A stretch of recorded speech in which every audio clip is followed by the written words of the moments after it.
Olá, queridos irmãos, que Deus os abençoe poderosamente, que é o pastor Márcio Brito do Ministério Novos Rumos. Estamos num momento especial de Semana Santa e tem algo da parte de Deus, queridos, que eu gostaria de compartilhar com os irmãos de maneira breve.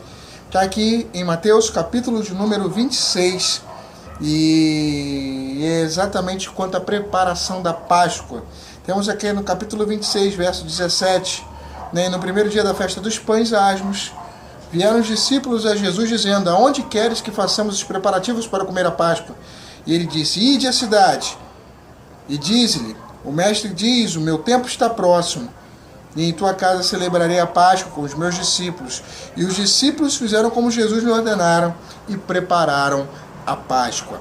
Meus queridos, o que acontece é que Jesus está muito próximo de cumprir todo o seu ministério na terra. Estamos aqui no ano 33 depois de Cristo e Jesus está prestes, acabou de chegar em Jerusalém e sabe que há de ser entregue na mão dos escribas, dos fariseus, dos religiosos da época. E Deus permitiria que isso tudo acontecesse para se cumprir exatamente, todo o processo que ele deveria de passar pelo perdão dos pecados de toda a humanidade.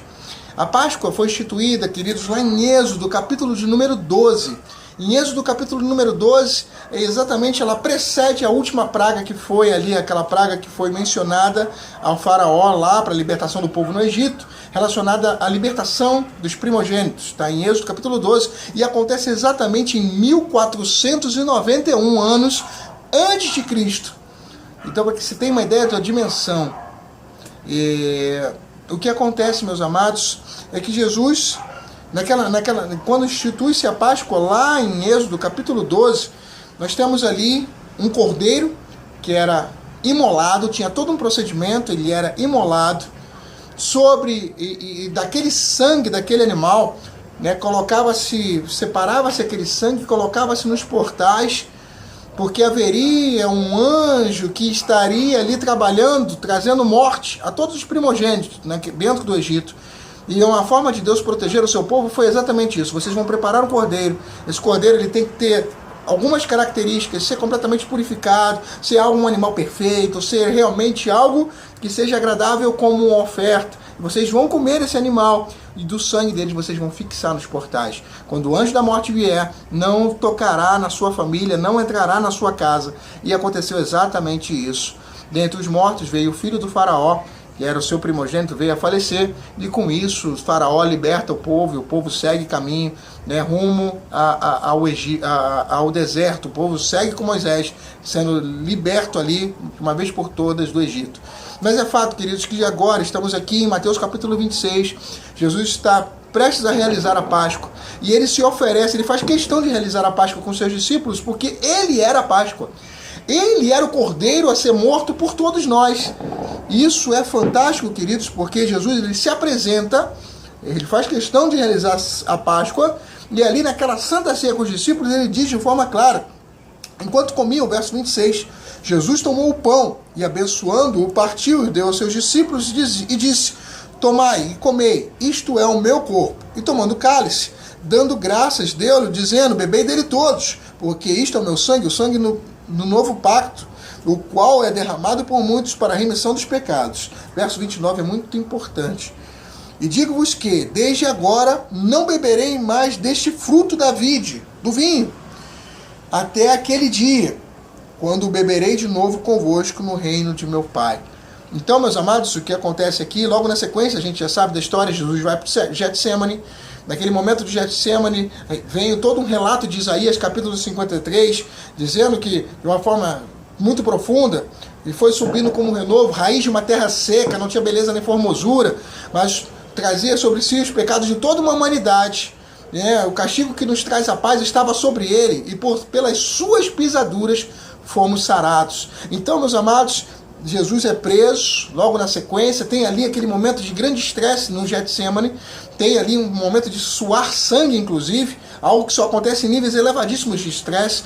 Estava ali Jesus completamente abatido, sendo logo em seguida pego, traído com um beijo na face de alguém que estava próximo a ele. Jesus é traído, é levado ali à presença daquelas autoridades. Logo depois Jesus é crucificado, morto. E por fim, temos ali um momento, Jesus vem a falecer.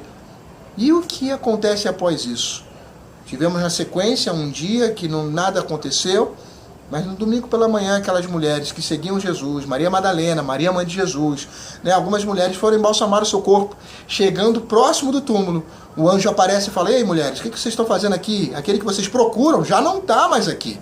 E simplesmente algo maravilhoso acontece, porque Jesus havia ressuscitado. Logo depois Jesus aparece aos seus discípulos queridos, andando na estrada a caminho de Emaús. Temos ali também, logo depois, dentro da casa onde eles estavam, e mesmo assim alguns discípulos ainda duvidaram. Mas é fato, queridos, que Jesus fica com os discípulos por 40 dias. Em Atos capítulo 1, nós temos ali as últimas palavras de Cristo, e ele fala de forma clara: e recebereis poder ao descer sobre vós o Espírito Santo, e sereis minhas testemunhas. Temos também o final de Marcos, capítulo 16, dizendo muito claro: ide a todo mundo, pregai o evangelho a toda criatura. Quem crer e for batizado será salvo, quem porém não crer será condenado. Estes sinais hão de acompanhar aqueles que creem em meu nome. Aí fala: curarão os enfermos, expulsarão demônios, se beber até uma bebida mortífera não lhes fará mal nenhum. Então, queridos, é interessante isso, porque nós estamos vivendo intensamente a Páscoa do Senhor. Não temos mais motivo para ficarmos tristes, afinal de contas sabemos que Ele ressuscitou. Mas é fato que essa ressurreição nos dá vida. E mais do que nos dá a vida, nos habilita para irmos no nome dEle e fazermos a sua vontade. Então, queridos, está na hora da gente levantar das nossas cadeiras e realmente nos tornarmos discípulos de Cristo.